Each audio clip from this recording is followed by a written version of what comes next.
എല്ലാ വിദ്യാർത്ഥികൾക്കും പുതിയൊരു വീഡിയോയിലേക്ക് സ്വാഗതം. ഈ വർഷത്തെ LBS പാരാമെഡിക്കൽ ഡിപ്ലോമ കോഴ്സുകളായിട്ടുള്ള DPharm, DHA, DMLT ഇതുപോലെ വിവിധ കോഴ്സുകളിലേക്കുള്ള പ്രവേശനത്തിൻ്റെ ഭാഗമായിട്ടുള്ള സെക്കൻഡ് അലോട്ട്മെൻറ്റ് റിസൾട്ട് നാളെ, അതായത് നവംബർ 5-ാം തീയതി പ്രസിദ്ധീകരിക്കുന്നതാണ്. അലോട്ട്മെൻറ്റ് ലഭിക്കുന്ന വിദ്യാർത്ഥികൾക്ക് നവംബർ 7-ാം തീയതി വരെ ടോക്കൺ ഫീ പേയ്മെൻറ്റ് ചെയ്യാനും ഓപ്ഷൻ റീ അറേഞ്ച്മെൻറ്റ് ചെയ്യാനുമുള്ള സൗകര്യം ഉണ്ടായിരിക്കും. അതുപോലെ വിദ്യാർത്ഥികൾക്ക് അഡ്മിഷൻ സമയത്ത് എന്തൊക്കെ ഡോക്യുമെൻറ്റ്സ് ആണ് വേണ്ടത് എന്നുള്ളതാണ് ഈ ഒരു വീഡിയോയിൽ. അഡ്മിഷൻ നേടാനുള്ള ടൈം എന്ന് പറയുന്നത് തേർഡ് അലോട്ട്മെൻറ്റ് ശേഷമാണ് അഡ്മിഷൻ നേടേണ്ടത്. അഡ്മിഷൻ ഡേറ്റ് എന്ന് പറയുന്നത് നവംബർ 10 മുതൽ നവംബർ 14-ാം തീയതി വരെയാണ് admission date. Third allotment result പ്രസിദ്ധീകരിക്കുന്നത് നവംബർ, അതായത് 10-ാം തീയതിയാണ് പ്രസിദ്ധീകരിക്കുക. നവംബർ 12 വരെ ടോക്കൺ ഫീ പേയ്മെൻറ്റ് ചെയ്യാൻ സാധിക്കുന്നതായിരിക്കും. ഇനി നവംബർ 10 മുതൽ 14 വരെയാണ് അഡ്മിഷൻ ഉണ്ടായിരിക്കുക. അഡ്മിഷൻ സമയത്ത് എന്തൊക്കെ ഡോക്യുമെൻറ്റ്സ് ആണ് വേണ്ടത് എന്നുള്ളതാണ് ഈ ഒരു വീഡിയോയിൽ. അതുപോലെ തന്നെ ആ ഒരു ഡോക്യുമെൻറ്റ്സ് ഒക്കെ എവിടെ കിട്ടും എന്നുള്ളതാണ് ഈ ഒരു വീഡിയോയിലൂടെ നോക്കാൻ പോകുന്നത്. അപ്പോൾ ആദ്യമായിട്ട് വേണ്ടത് അലോട്ട്മെൻറ്റ് മെമ്മോയാണ്.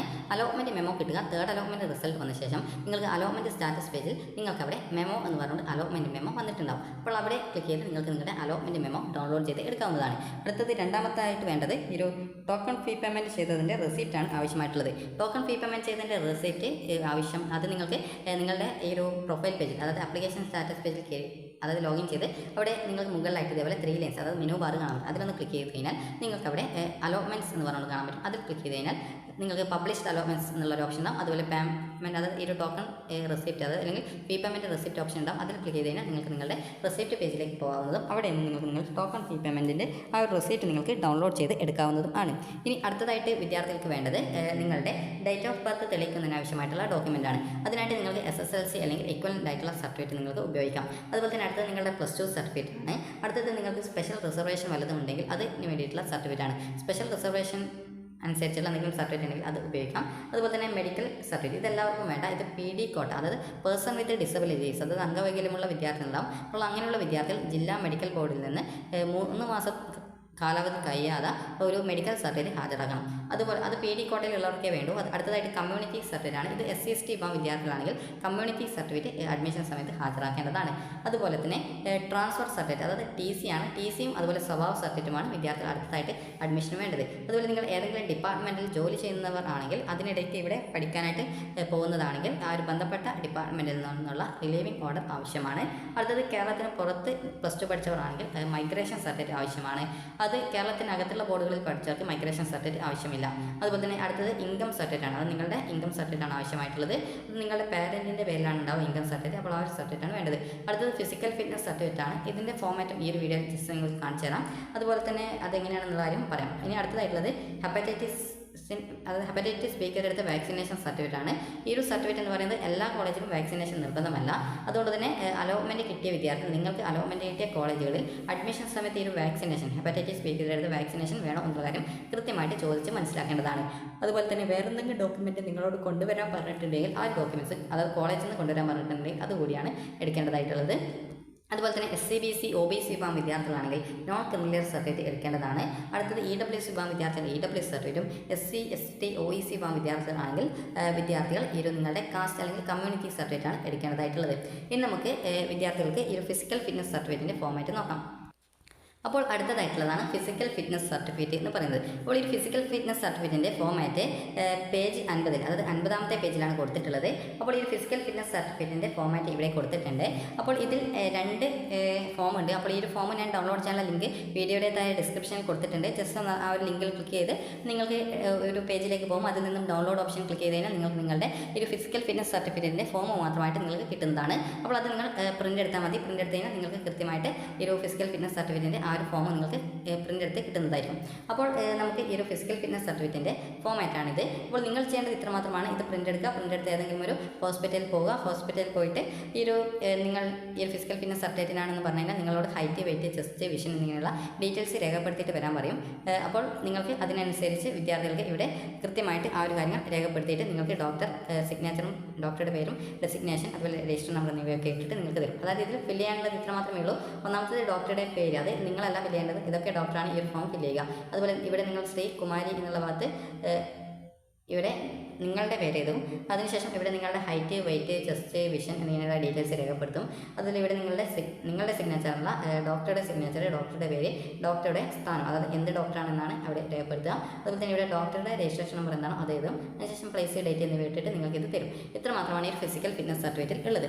പിന്നെ നമുക്ക് ഫീസിൻ്റെ കാര്യം കൂടി നോക്കാം. കാരണം പല വിദ്യാർത്ഥികളും ഫീസിൻ്റെ കാര്യം കൂടി ചോദിക്കാറുണ്ട്. അപ്പോൾ അതുകൊണ്ട് തന്നെ ഫീസിൻ്റെ കാര്യം കൂടി നോക്കാം.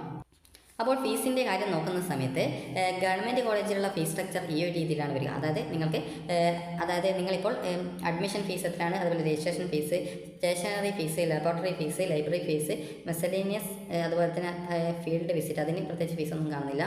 അതുപോലെ തന്നെ അടുത്തതായിട്ടുള്ളത് ഈ ഒരു ടോട്ടൽ എത്രയാണ് വരുന്നത് എന്നിങ്ങനെയാണ് കൊടുത്തിട്ടുള്ളത്. അതുപോലെ തന്നെ കോഷൻ ഡെപ്പോസിറ്റ് എത്രയാണെന്നും കൊടുത്തിട്ടുണ്ട്. അപ്പോൾ നിങ്ങൾക്ക് നിങ്ങളിപ്പോൾ ഓൾറെഡി ഗവൺമെൻറ് കോളേജിൽ അലോട്ട്മെൻറ്റ് കിട്ടിയ സമയത്ത് ഫാർമസി കോഴ്സിനാണ് കിട്ടിയതെങ്കിൽ നിങ്ങൾ 7240 രൂപയോളം അടച്ചിട്ടുണ്ടാകും. അപ്പോൾ ഇനി അഡ്മിഷൻ സമയത്ത് ഇതിൻ്റെ അതായത് ഒരു PTA ഫണ്ട് അതുപോലെയുള്ള ഫീസും കാര്യങ്ങളൊക്കെ അടക്കേണ്ടതായിട്ട് വരും. അപ്പോൾ അങ്ങനെ നിങ്ങൾക്ക് ടോട്ടലായിട്ട് വരുന്ന ഫീസ് എന്ന് പറയുന്നത് ഒരു 11,050 രൂപയാണ് ഫീസ് വരിക. കോഷൻ ഡെപ്പോസിറ്റ് റീഫണ്ടബിൾ ആണ്, അത് നിങ്ങൾക്ക് തിരിച്ചു കിട്ടും. അങ്ങനെ അത്രയാണ് പൈസ വരിക. അതുപോലെ സെക്കൻഡ് ഇയറിലാണെങ്കിൽ നിങ്ങൾക്ക് 7500 രൂപ മാത്രമാണ് ഫീസ് വരുന്നത്. അതുപോലെ തന്നെ പിന്നീട് diploma in health inspector course അതിനാണെങ്കിൽ ടോട്ടലായിട്ട് അതായത് 9500 രൂപയാണ് ടോട്ടലായിട്ട് വരിക. അതായത് നിങ്ങൾ ടോക്കൺ ഫീസ് അടച്ച പൈസ ഉൾപ്പെടെയാണ് ഈ ഒരു പൈസ വരുന്നത്. അതുപോലെ സെക്കൻഡ് ഇയറിൽ 6000 രൂപയാണ് ഈ ഒരു ഫാർമസി അല്ല ഈ ഒരു ഹെൽത്ത് ഇൻസ്പെക്ടർ കോഴ്സിന് വരുന്നത്. ഇനി അടുത്തതായിട്ടുള്ളത് ബാക്കിയുള്ള പാരാമെഡിക്കൽ ഡിപ്ലോമ കോഴ്സസ് ആണ്. അപ്പോൾ അങ്ങനെയുള്ള കോഴ്സസിന് ടോട്ടലായിട്ട് അതായത് നിങ്ങളിപ്പോൾ ടോക്കൺ ഫീസ് അടച്ചത് ഉൾപ്പെടെ 11000 രൂപയാണ് വരിക. അപ്പോൾ ബാക്കി പൈസ അഡ്മിഷൻ ടൈമിൽ അടക്കേണ്ടതായിട്ടുള്ളൂ. അതുപോലെ തന്നെ സെക്കൻഡ് ഇയറിൽ വരുന്ന ഫീസ് അതായത് 2ാം വർഷം വരുന്ന ഫീസാണ് 7500 എന്ന് പറയുന്നത്. അപ്പോൾ ആ ഒരു ടൈമിൽ വേറെ എക്സ്ട്രാ ഫീസൊന്നും വരുന്നില്ല. ഇനി വിദ്യാർത്ഥികൾ ശ്രദ്ധിക്കേണ്ടത് ഇവിടെ കൊടുത്തിട്ടുള്ള അതായത് ഈ ഒരു ഫീസ് എന്ന് പറയുന്നത് അതായത് ഇവിടെ കൊടുത്തിട്ടുള്ള ഈ ഒരു ഫീസ് ഇതിൻ്റെ ആ ഒരു ബാക്കി പൈസ അതായത് നിങ്ങൾ ടോക്കൺ ഫീസ് അടച്ചതിൽ നിന്നും അതായത് ഈ ഒരു ടോട്ടൽ പൈസയിൽ നിന്നും നിങ്ങൾ അടുത്ത ടോക്കൺ ഫീസ് കുറച്ചുള്ള ബാക്കി പൈസയാണ് നിങ്ങൾ അഡ്മിഷൻ ടൈമിൽ അടക്കേണ്ടതായിട്ടുള്ളത്.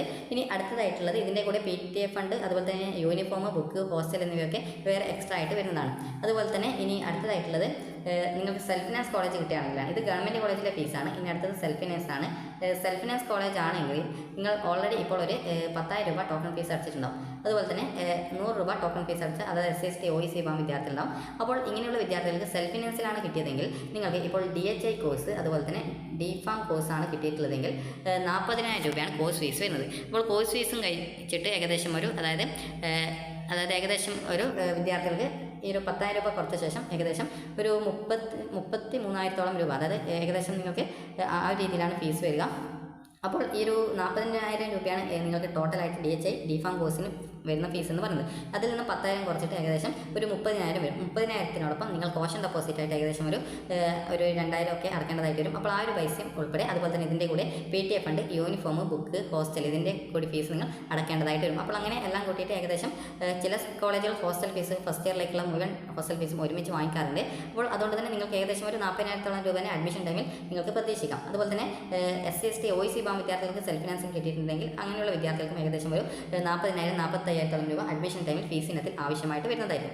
ഇനിയിപ്പോൾ നിങ്ങൾക്ക് DHI കോഴ്സ് അല്ല DPharm അല്ല കിട്ടിയതെന്ന് വിചാരിക്കാം. നിങ്ങൾക്ക് കിട്ടിയത് വേറെയുള്ള മറ്റു കോഴ്സുകളാണ്, പാരാമെഡിക്കൽ കോഴ്സുകളാണ് കിട്ടിയത്. അതായത് DHI DPharm അല്ലാതെ കോഴ്സാണ് കിട്ടിയതെങ്കിൽ നിങ്ങൾക്ക് 27,500 രൂപയാണ് ഫീസ് വരുന്നത്. അപ്പോൾ പ്രത്യേകം ശ്രദ്ധിക്കേണ്ട 27,500 രൂപയാണ് ഫീസ് വരുന്നതെങ്കിൽ വിദ്യാർത്ഥികൾ അഡ്മിഷൻ ടൈമിൽ ഫീസ് ഇനത്തിനും PTA ഫണ്ടൊക്കെ ആയിട്ട് ഏകദേശം ഒരു 20,000 രൂപ അടക്കേണ്ടതായിട്ട് വരും. അതുപോലെ യൂണിഫോം, ബുക്ക്, ഹോസ്റ്റൽ എന്നിങ്ങനെ എക്സ്ട്രാ ആയിട്ട് വേറെ ഫീസും വരുന്നതാണ്. ഇനി അതുപോലെ തന്നെ ഈ ഒരു SC/ST OEC വിഭാഗം വിദ്യാർത്ഥികൾ സെൽഫ് ഫിനാൻസിലാണ് കിട്ടിയിട്ടുള്ളതെങ്കിൽ വിദ്യാർത്ഥികൾ അഡ്മിഷൻ സമയത്ത് ഏകദേശം ഒരു 35,000 രൂപ അഡ്മിഷൻ ടൈമിൽ അടക്കേണ്ടതായിട്ട് വരും. 30,000 എന്ന് പറയുന്നത് ഞാൻ ജസ്റ്റ് ഒരു എക്സാമ്പിളായിട്ട് പറയുന്നതാണ്. അത്രയും പൈസയൊക്കെ ചിലപ്പോൾ മാത്രമേ വരുള്ളൂ, ചിലപ്പോൾ അതിൽ കുറവായിരിക്കും ഉണ്ടാവുക. അതുപോലെ തന്നെ ഇതിൻ്റെ കൂടെ യൂണിഫോം, ബുക്ക്, ഹോസ്റ്റൽ ഈ ഒരു ഫീസ് എക്സ്ട്രാ ആയിട്ട് വരും. അപ്പോൾ ആ ഒരു ഇത്രയും പൈസയാണ് നിങ്ങൾക്ക് ഫീസ് ഇനത്തിൽ വരുന്നത്. അതുപോലെ സെക്കൻഡ് ഇയറിൽ ഈ ഒരു ഫീസിൽ കുറവ് ഉണ്ടായിരിക്കുന്നതാണ്. അപ്പോൾ ഈ രീതിയിലാണ് ഇതിൻ്റെ ഫീസ് വരുന്നത്. അപ്പോൾ ഇനി വിദ്യാർത്ഥികൾ ശ്രദ്ധിക്കേണ്ട പ്രധാനപ്പെട്ട കാര്യം എന്ന് പറയുന്നത് സ്പെഷ്യൽ അലോട്ട്മെൻ്റ് ആണ്. സ്പെഷ്യൽ അലോട്ട്മെൻറ്റ് എന്ന് പറയുന്നത് ഈ ഒരു തേർഡ് അലോട്ട്മെൻറ്റ് ശേഷം വരുന്ന അലോട്ട്മെൻ്റ് ആണ്. അപ്പോൾ തേർഡ് അലോട്ട്മെൻറ്റ് ശേഷം വരുന്ന ഏതൊരു അലോട്ട്മെൻറ്റും സ്പെഷ്യൽ അലോട്ട്മെൻ്റ് ആയിട്ടാണ് പറയുക. അപ്പോൾ ആ ഒരു സമയത്ത് നിങ്ങൾക്ക് നിലവിൽ